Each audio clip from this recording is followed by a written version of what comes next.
All right, for this video we're going to go over the Hello World assignment. And the first thing we're going to need is a main function. Now, what I'm going to do right here on line 1 is to make a note. Now, to make a note, all you got to do is down by your shift key, just do a couple slashes like this, and then you just write in the note. Anything you put after these two slashes, it could be anything, is going to be a note in the code, and it's not going to show up in the program when you run it. So it's not part of the output. It is part of the input though, so that if anyone does get a hold of your code, they can see your notes, which includes yourself. So later on, you're going to be wanting to use notes. This is a section that we're going to be doing in class anyways. Geez, I think it's maybe it's part of Unit 3, but eventually we're going to start, we'll go over an assignment where it says you got to put in notes, otherwise you're not going to get credit for it. So right here, like I said, I'm just going to make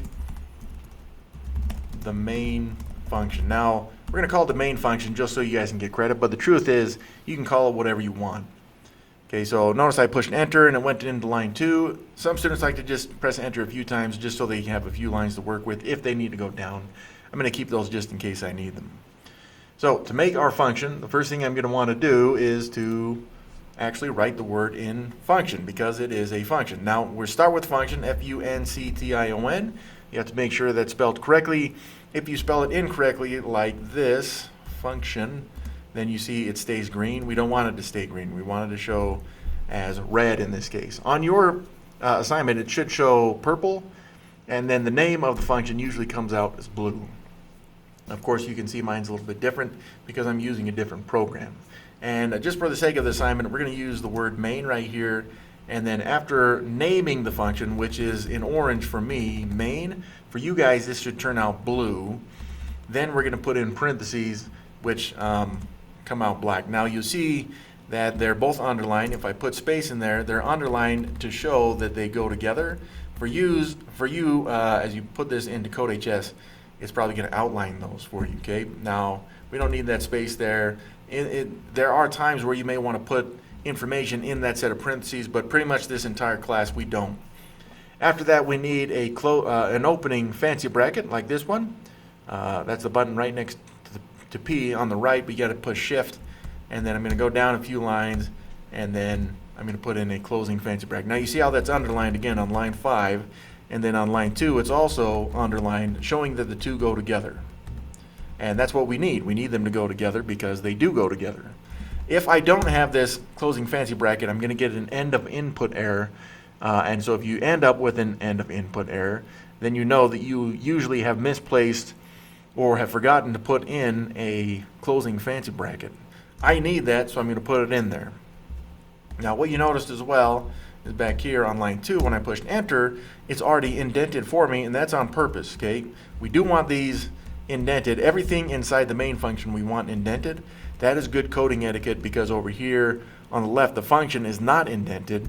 The first part of the function should be indented, so we want this indented, and then we can put in the code for the main function.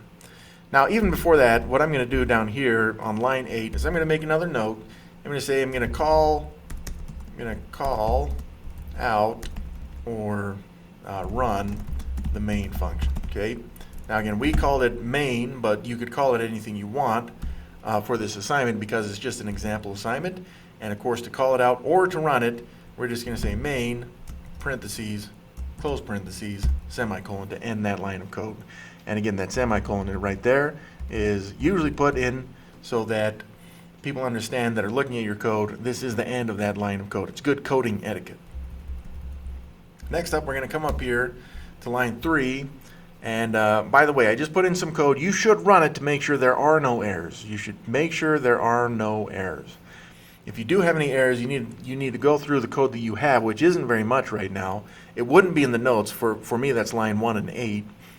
But you need to make sure that there's no errors, because if there is, you don't want to keep putting code in and then opening yourself up to more errors, because this happens a lot where students get frustrated because they put in too much code, which you shouldn't do, and then they run it, find that there's errors, and then they say, oh man, I don't understand what my error is, they fix it, and then they find out there's another error, which can happen on the same line, but it's rare to happen with many errors on the same line. It just does happen though, okay?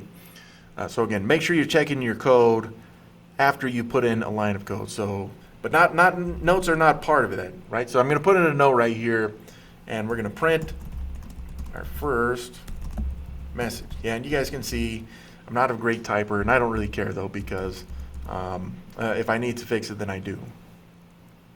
Now you can put whatever note you want right there. Like you don't even have to put in a note. I put it in. But again, that note on line 3, again, how do we know it's a note? It's because it's got the double slash right there. Whether you put that in there or not is completely up to you.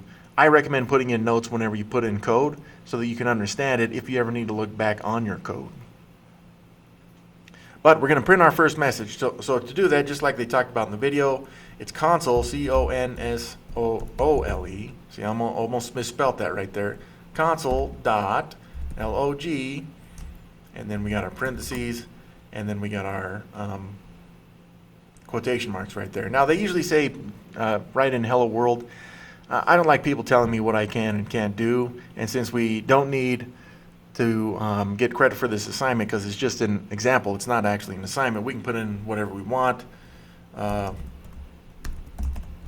What's up? Exclamation point, question mark. Close quotations, close parentheses. Again, you see they're highlighted right there. And then, of course, you should end every line of code with a semicolon. Now, this would run without the semicolon, but again, I'm going to put it in there because it's good coding etiquette. Just like the indentation over here from lines 3 and 4 inside the main function are good coding etiquette. Now, in terms of this indentation stuff, which is good coding etiquette, one thing you want to understand is that this is not very much code, and so indentation, you may not feel like it's that important, but later on when we have 100 lines of code, it's going to be massively important because if you have a function like this and you see it ends in line 5, but if the console.log is over here, okay, that's a problem because now you may think, because you should be training your brain right now to have that indented, that this is line 4 here would be the start of a new function, which is where that indentation goes, or non-indentation in this case. If it's indented, then I know it's part of that main function. And so if I'm looking for specific types of errors, especially with these fancy brackets, it helps me to figure out where those errors are. So the coding etiquette is not just, hey, this is what good coders do. No, the good coders do it because it's going to help them to see their code, and if there's errors, to find their code as well. So this is the Hello World assignment.